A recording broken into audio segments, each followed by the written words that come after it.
everybody, welcome back. Thanks for joining your virtual drinking buddy. I'm gonna start supper here in a minute, but first I'm gonna crack open one of these. Prarie Fog Hazy IPA by Corn Coast Brewing. So this is the last of the beers I picked up while out brewery hopping with my brother-in-law. This is Prarie Fog. I had to do a couple of takes because I kept saying Prarie Frog. It's Prarie Fog. F-O-G. Yeah. It's a hazy IPA with Nebraska grown hops. Let's see, it looks like it weighs in at 7.1% ABV. And the hops were grown by Skybound Hops. I'm not sure where Skybound is located other than somewhere in Nebraska. And of course, Corn Coast is located in Lincoln and has also a tap room in La Vista, which is a suburb of Omaha. Just in case I haven't said that enough in the last several videos. Going to commit a cardinal sin. I'm going to use my Drucker brewing glass here.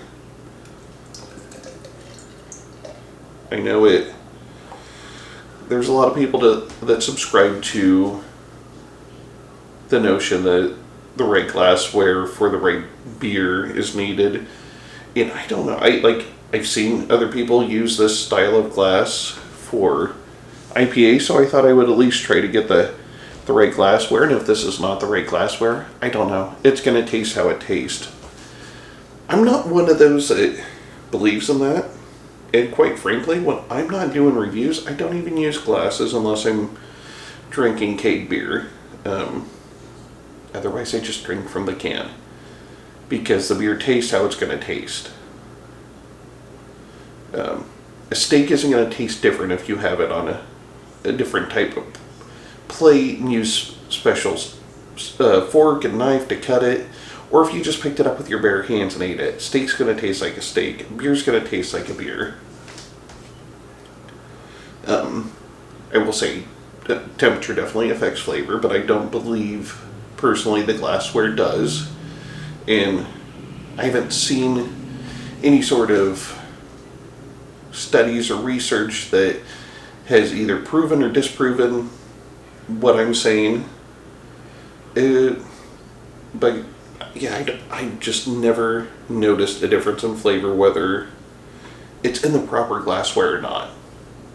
For example, the Sam Adams glass, with the weird little bubble, like, I don't know, 5/7 of the way up that rimmed the glass that was made for Boston Lager. It tasted the exact same whether you're drinking it out of the bottle or out of a plain pint glass or what have you. Even if you're drinking it out of a red Solo. I've had Boston Lager many different forms, and it always tastes the same no matter the glassware, so that's really kind of what I'm basing my decision on. Now that I've gotten that rant out of the way, another one. I know it drives some people crazy to pour beer from one brewery into another brewery's glass. Again, it doesn't affect the flavor. It's not like anybody's losing money, so it's really not that big of a deal. Alright, stepping off my soapbox, let's get back to the beer. Alright, well, I'm picking up a little bit of pine tar bitterness. And because tree pollen has been super high around here until the last couple of days when we finally gotten some rain and it's killed the pollen count. And it's completely fucked up my nose. I can't really smell anything other than that little bit of pine tar. I guess there's only one thing left to do. Cheers.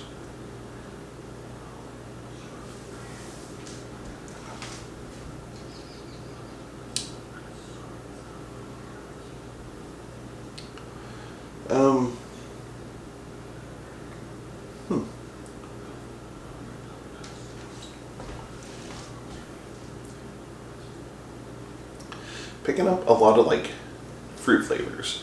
Mango and something citric.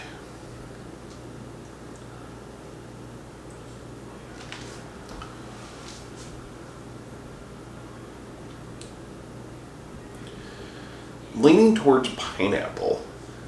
Tasty mango, pineapple. It has a very,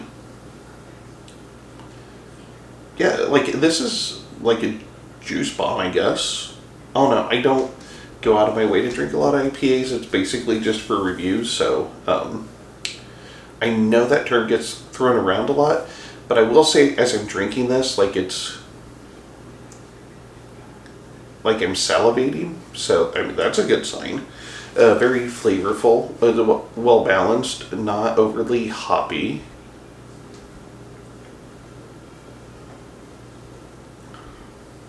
Or not overly bitter, I should say. The bitterness really comes through in the aftertaste.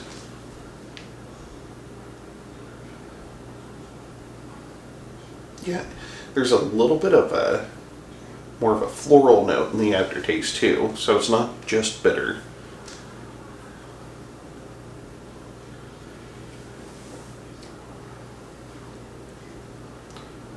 Yeah, very well done. I'll take something like that every day of the week, and at 7.1, I think is what I read on there. Probably not going to want to drink a lot of these in one setting, but you could do a couple. Yeah, very good flavor. I would totally do this beer again. And again, this is Prarie Fog by Corn Coast Brewing. I got this from their La Vista tap room, so if you're in Lincoln or Omaha, stop by and check them out. I don't think I've ever seen them at a store, so this is kind of a, you have to go to the tap room to get it sort of situation, but they do offer mix and match 4-packs, or you can just grab some 4-packs out of the cooler. Yeah, I really liked the place. I thought it had a good vibe. They were playing a lot of 90s music, although I will say that while I was sitting there, Limp Bizkit came on. I don't even remember which one of their songs it was. I think it was Break Stuff.